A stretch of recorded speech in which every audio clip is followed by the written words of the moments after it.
Welcome to InsuranceAsis News. I'm Mithun Varkey, the Editor-in-Chief. We have with us today BHSI's Marc Breuil, Regional President, Asia and Middle East, and Marcus Portbury, Regional Head for Third-Party Lines. Welcome Marc, welcome Marcus. Today we'll discuss managing non-Asian exposures in long-tail lines. What are the major sources of non-Asian long-tail exposures for Asian portfolios? And are you seeing an uptick in claims in recent years? Thanks for having us first, Mithun. Much appreciated to be on the video with you. ASEAN has become the largest exporter of products into the US, and that creates exposure to products liability, whether you're a manufacturer, whether you're a distributor or a retailer. Second, the US is a very large and probably the biggest in the world recipient of foreign direct investment.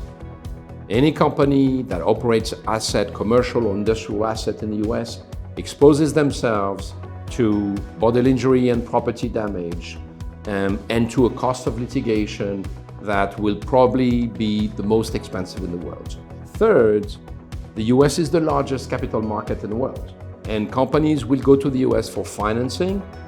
They will go and raise capital in the US. In doing so, they will expose themselves to US securities claim, where not only the verdict can be very unpredictable, but also the cost of litigation can be excessively high. Yeah, when we think about the uptick, we're seeing it in a number of areas across the US in terms of frequency and severity, in our casualty portfolio and our executive and professional lines portfolio. We're seeing an increase in the global umbrella liability placements, particularly in terms of explosion claims, pollution claims. Those claims are getting larger and more frequent. We're also seeing an increase in US auto liability in those global umbrellas because the limits at the bottom are being squeezed down, meaning there's more claims hitting the umbrella. The other area we're seeing it is PFAS claims that are starting to hit the market across Asia, initially because of firefighting foam. So in summary, Mithun, I think you could say that we are witnessing an increase in severity of the losses and an increase in the number of severe losses, which you could call a frequency of severity.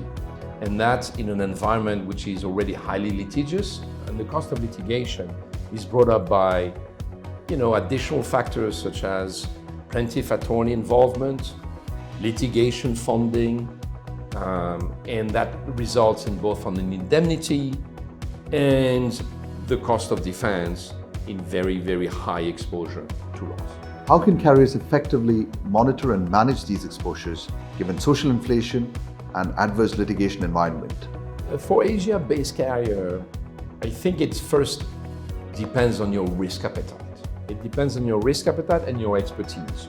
Do you have the ability, the knowledge, the expertise to be underwriting US exposures such as US D&O, US products liability, or simply umbrellas that cover the US? Do you have underwriters in those different fields, specialized underwriters that have the 10, 20, 30 years of experience that is required to be able to fully understand those exposures? Do you have people that can help you handle claims in such a legal and a complex legal environment?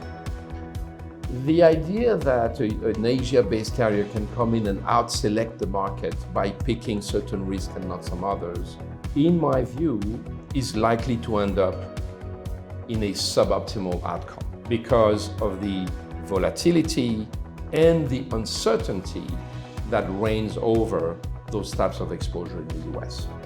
Hence, you need to pick your swimming lane, make sure you stay within your risk appetite, and decide whether you want to bring the volatility into your current portfolio.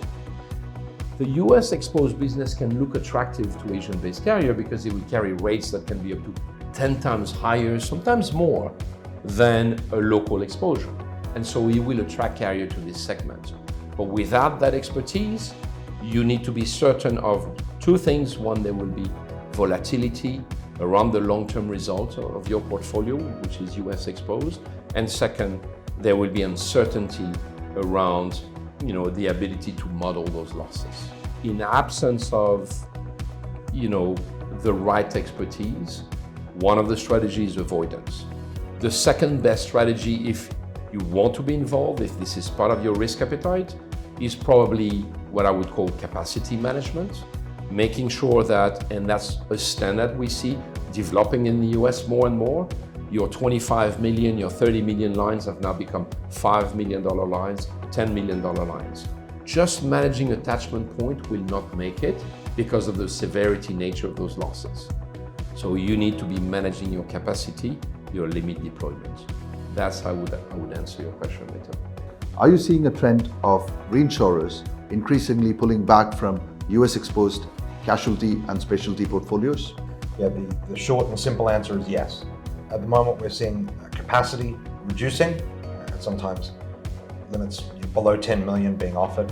We're seeing rates increase for that capacity. Add to that, the terms and conditions are also being tightened, particularly the addition of chemical exclusions, including specific PFAS exclusions across the market. Finally, what are the challenges to growing specialty lines products in the region? And how does BHSI position itself for growth? In the insurance business, the underwriting business is not the same as, say, manufacturing.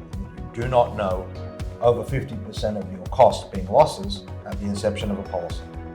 With that in mind, growth for the sake of growth or growth for bragging rights is generally going to end in a great deal of trouble and highly likely to end in an erosion of capital. If the growth is associated with a narrative along entering a new geography or possibly a new distribution source, that would make a little bit of sense in terms of that growth outcome. But I think without that narrative, you're writing the same business at a lower rate or a lower price, and that will end up in a very difficult situation in the longer term. When the market allows you to write a profit in terms of the premium you can secure at terms and conditions that you believe are profitable, that's the right time to grow. But sometimes a market, similar to where we are now, just simply doesn't allow the right price and terms conditions outcome to grow. Therefore, growth shouldn't be possible. I think the final piece to that is to say, where a growth environment is challenged, people need to be looking at their operating expenses. People need to be looking at the commission that they're paying, because generally those metrics in a reducing premium or rate environment are under pressure to go the other way. And that's a very short street that ends in a very bad place. Look, BHSI is an early stage company. We've been now for 11 years trying to develop and build sustainable portfolios around the world. We are present in 19 countries and jurisdiction, 42 offices.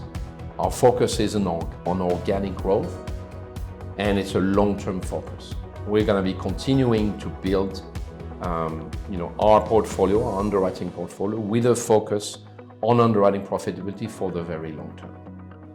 Thank you, Marc, and thank you, Marcus, for your insights into the non-Asian exposures and giving us an overview of the Asian market and the challenges in operating in the market. Thank you very much. Thank you, Mithun.